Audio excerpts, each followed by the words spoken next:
Yeah. I am going to my lecture, and this is my good mate, Nicodemus, Jun Hong, and Kam Jun Hui. And I will talk about the introduction. Okay, export are a major contributor to Japan's economic growth, employment, and trade performance. And Japan export performance is influenced by both external capital flows and domestic economic capacity. This study examines factors affecting Japan export of goods and services from 1990 to 2021. The analysis focuses on two key determinants. First is the foreign direct investment net inflow and the gross domestic production. And multilinear regression is used to evaluate the relationship between export, FDI, and the GDP.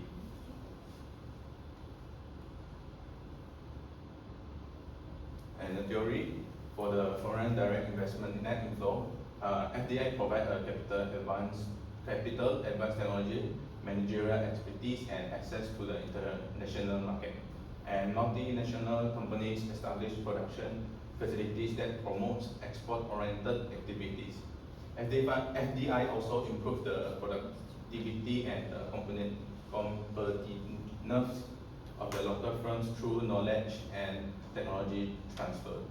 And for the GDP reflects a country's economic growth and production capacity. And a higher GDP increases the production of goods and services, creating more product for export. And for our research question, we have two research questions. First is, does foreign direct investment net inflow and gross domestic product significantly affect Japan exports of goods and services? And the next question is, how can export of goods and services in Japan be forecast using foreign direct investment in net inflow and gross domestic production through a multiple regression model? Alright, I'm going to proceed with the model specifications and variables. Okay, so when we find our variables, we face quite a lot of challenges, which here we ran the regression in Excel, and which we got the R squared being too high, being too low, sorry, 0.17, which means it should be 0.6 and above. Yeah. And for the p-value, it's too high. It should be below the significant level, 0.05. So this shows that x1, x2, sorry, the y doesn't correlate with x2, which is too low, 0.13. Same goes to the third slide. For this one, it means the x1 and x2 is too high correlated. It should be not correlated to run the regression.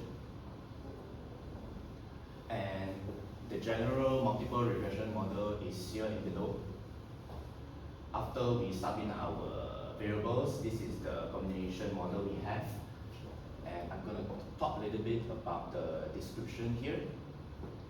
The export of goods and services measured in current US dollars measures the value of Japan's export to the rest of the world and indicates export performance. And for both independent variables FDI and GDP, it respectively measures foreign investment entering Japan and measures Japan's total economic output. Alright, this is our correlation matrix, which we can see between FDI and GDP, it has a moderate positive relationship being 0.518 and 0.68 respectively, whereas the FDI and GDP is good because it's not highly correlated.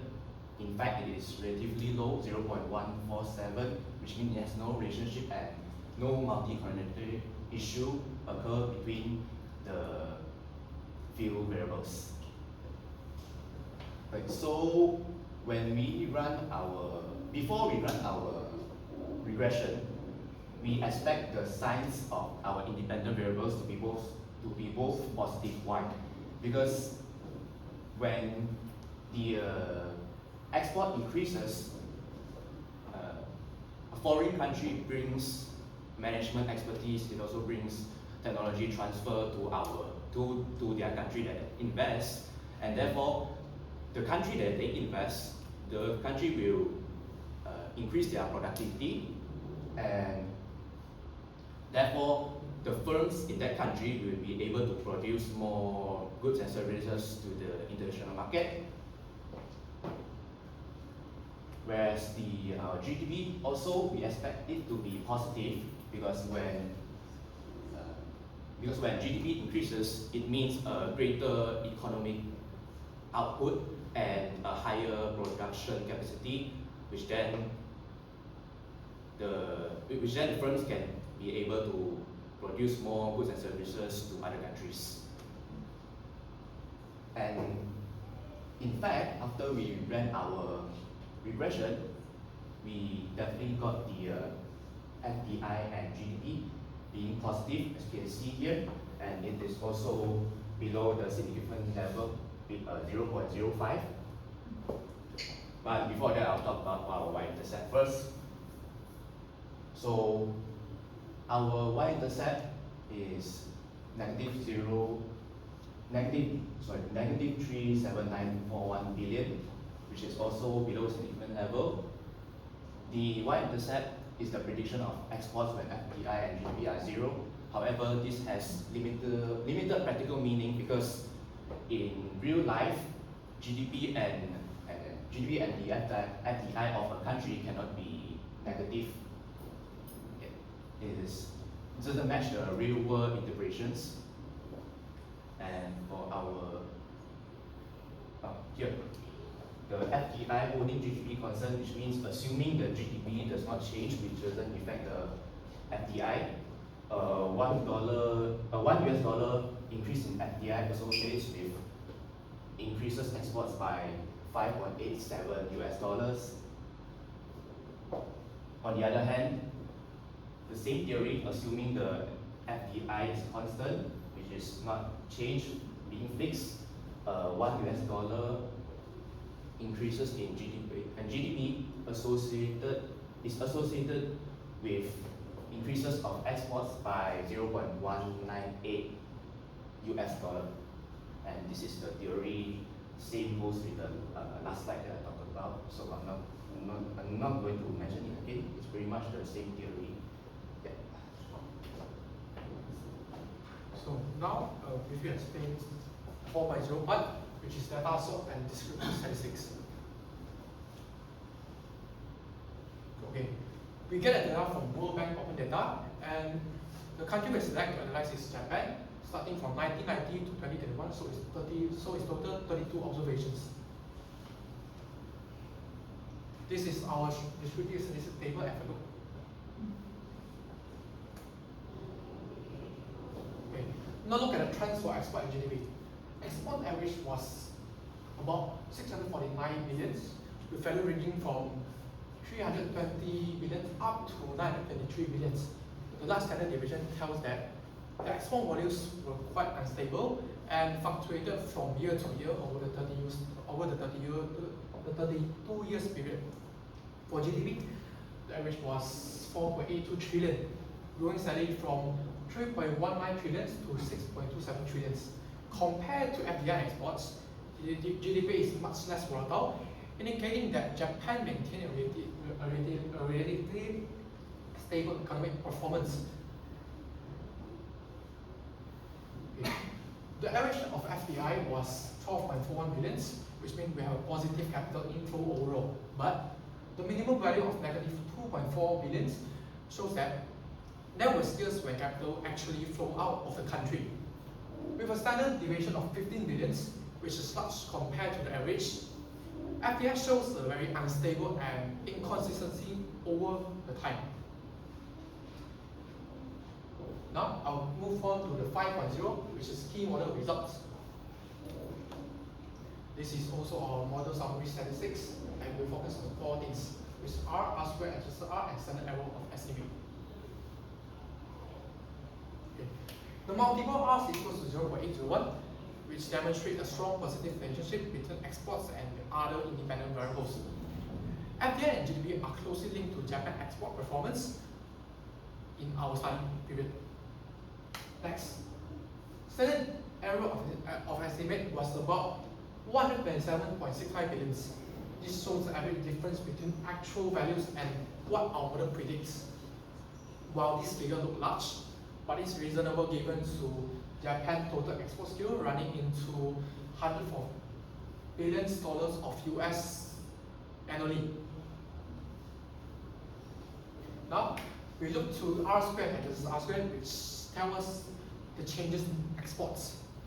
R squared equals to 0.641, which means 64.1% of variation in Japan is explained by variation in FDI and GDP, and the remaining 35.9% come from other factors such as exchange rates, trade policies, and global demand. Next, the adjusted R squared is 0.616. After the accounting of number of variables, the figures stays almost same. This tells us our model is reliable and not inflated by unnecessary variables. Okay. And now I will pass to Jun Hong for further explanation. So now I'm going to present about our residual analysis. So for our residual analysis, we just focus on four main things. The first is linearity. So based on the scatter plot graph, you can see there's no any distinct pattern shown in the scatter plot graph. So we can assume a linear relationship between our dependent variable, which is export of goods and services, and our independent variables, which are FDI net inflow and also GDP, so that our linear assumption is satisfied. So move on to next, which is independence. So for our independence, we only focus on one thing, which is our Durbin-Watson. After we run our SPSS, the Durbin-Watson value that we get is 0.949, which is below the DL value, which is 1.31. So the new hypothesis H0 is rejected. So we can indicate a positive autocorrelation among the residual, and the residual is all not independent. So that the assumption of independent error is not satisfied. So we move on to the next, which is normality. So based as you can see in the normal probability plot, all the plotted points are fall along the diagonal line. So which means the residual are normally distributed. Therefore, the normality assumption is satisfied. So we move on to the last, which is homoscedasticity, which is also known as constant variance. So homoscedasticity was assessed using by, the first is regression standardized over regression standardized predicted value, FDI, and also GDP. So based on the three scatter plot graph, you can see there's also didn't show any distinct pattern. So we can indicate a constant variance among the residuals. Therefore, our variance assumption is satisfied. So as I mentioned in the independence part, I've mentioned that there is a positive zero correlation problem. So we need to solve the problem. So how we solve it? After our discussion with our team, we decided to add a lag-dependent variable. So we used the previous year of the export and goods and services for our lag-dependent variable to explain the current year export. So why we decided to add a lag-dependent variable? Because it can capture the influence that of the previous year export on current export, and it also helped to reduce the zero correlation and improve the overall reliability of the regression model. So after we adding our lag-dependent variable and we run the SPSS again, the Durbin-Watson that we get is 2.233, which is above the DU value. So this H0 is not rejected. So our zero correlation is successfully being corrected, then our assumption of independence is satisfied now. So this is our new regression model after adding the lag dependent variable. So other improvement when after we adding the lag dependent variable in our new regression. So the first is the R square was increased from 0.641 to 0.871, which indicate that the model can more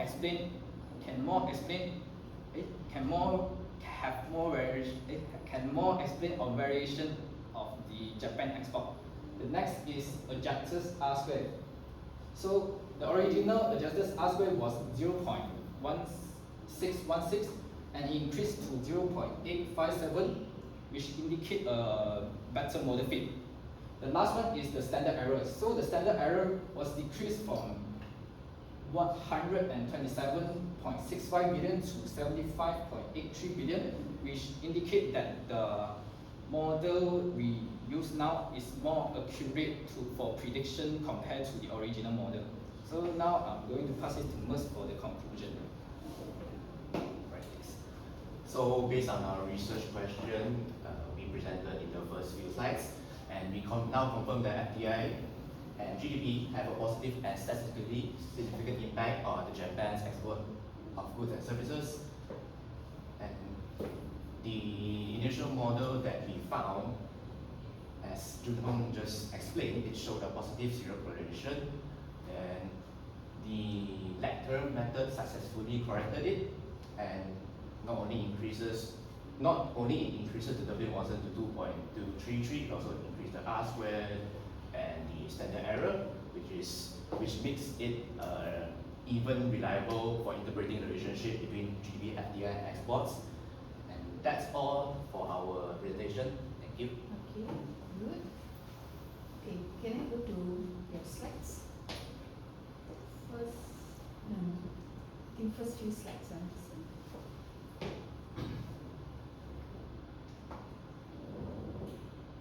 Before this, yeah, before this. Before this, I don't, okay, what is total reserve? Gold, includes gold.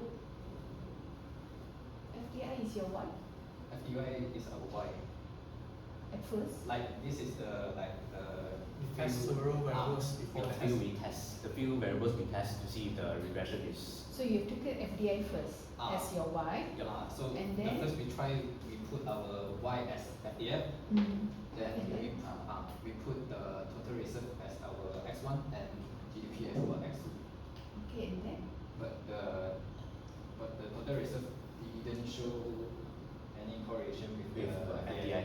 Okay, next. Next is the GDP and the final expenditure consumption is too high correlated, which means it clashes, because by right we should have no relationship or weak relationship between the independent variables. What is GNI? Gross national income. Oh, national income. Okay, next.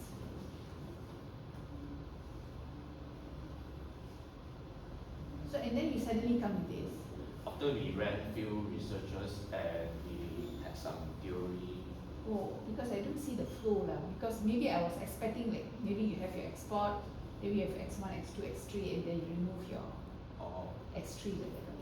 because actually we tried to remove the main. I think the main successful reason we had these variables and we managed to run the regression is we actually changed the country. Actually works better for us because we keep on working on with Malaysia and China, and we actually tried just now the method you just mentioned, and we just maybe substitute GDP with another variable or the independent variable with another independent variable. But actually Okay, changing the. understood. Next one, because I want to check on others. That one. Alright. Wait, Next. Okay,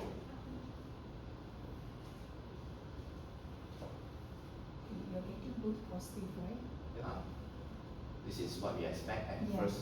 And it's before we same went. as your expectation, right? Yes. Okay. The Okay, expectation next. is next slide. This Is after- your value you leave it in US, is it? Yes, Yes. US. US. You never change it to trillion or million, no? You just leave it as USD, as it is. Because based on the World Bank open data, it is only measured in the current US. So I think Yeah, it's, yeah, my question is whether did you change it to trillion or? You can no. do that because I Oh, see can the do that. value is so Which big, is- negative 379, so you left it there. So no, there's no changes. Okay. Alright. Original one. Okay, can. Next. Okay, next. Yeah, this one. Use current US. Okay, yes, correct. Next. Next.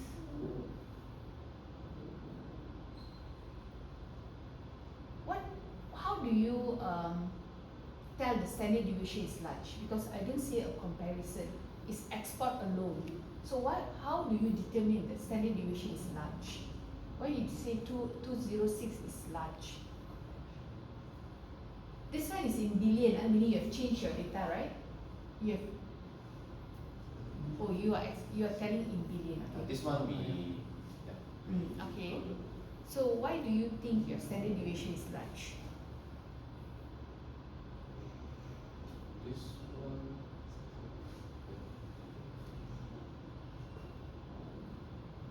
And for GDP, you are telling it is not large.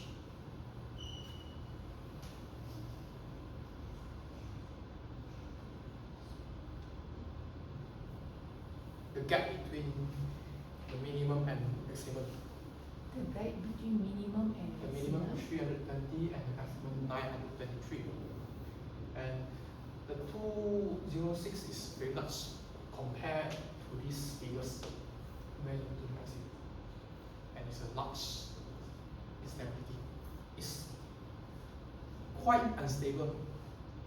It's quite unstable over the 32 years. Next one.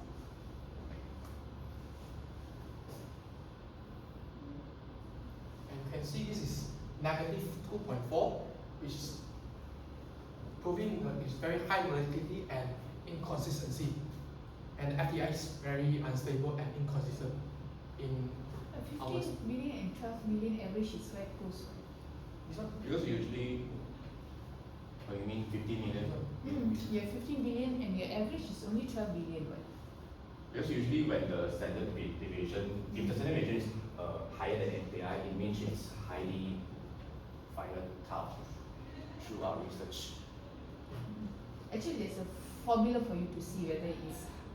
I High believe it's standard deviation or the low. CV, coefficient of variation formula.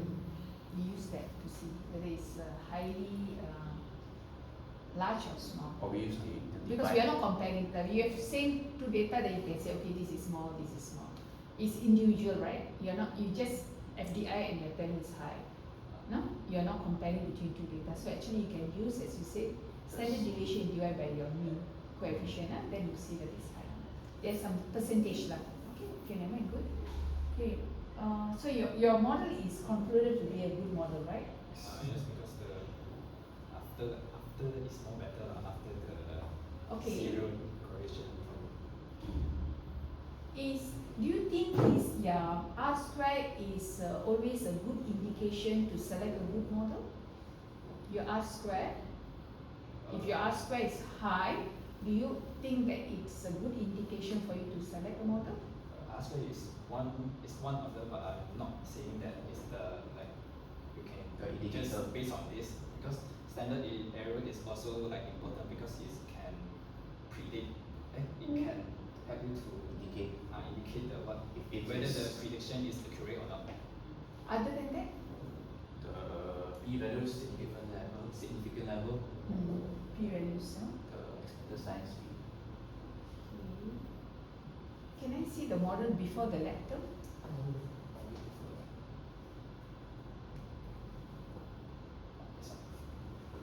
No, I don't see the variable. No, before this.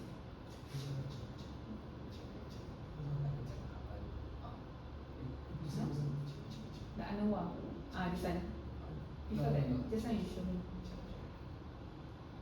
This one. Ah. Cannot see. Bigger, yeah. No, not really cannot see. I cannot see because both are like significantly influencing because the p value is very very small. Yes. Below 0.01. 0.001. There's one slide you show me the p value for the constant. Show me the slide. You circle the constant. P value for constant. I think That is the Nico's first few slides, I think. 啊。就是那个我们之前让的那些错的那些啊。